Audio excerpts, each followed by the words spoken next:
Vandaag hadden we een ontmoeting met de heer Eeman en met mij als voorzitter van het herdenkingscomité Slavernijverleden met een deel van ons team hier op Aruba. En wij vierden het feit dat de heer Gregory Richardson is toegetreden tot het herdenkingscomité Slavernijverleden. Het was een heel mooi constructief gesprek waarin er van alle kanten blijk was van graag willen samenwerken op weg naar een waardige herdenking hier ook in Aruba, maar ook kijkend naar de toekomst over hoe wij dat intergenerationele gesprek aangaan met de rest van de samenleving. Oké, dat zien dan ko awen zou dat ding mamisa officieel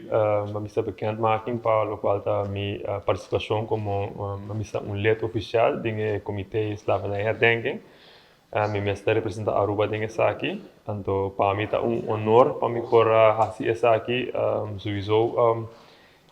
a história de esclavitud tem su parte, como é parte hopi escura em nossa história, pero também tem algo que tem processo ainda não a marca aqui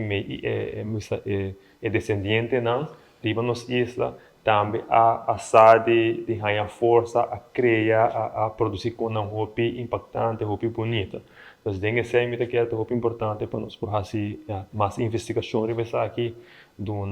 honor na antepassado não também. E dengue aqui também para nos buscar maneira não para nos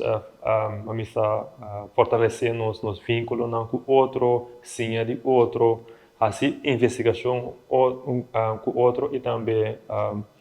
ajuda para nós a seguinte geração não também vai adiante.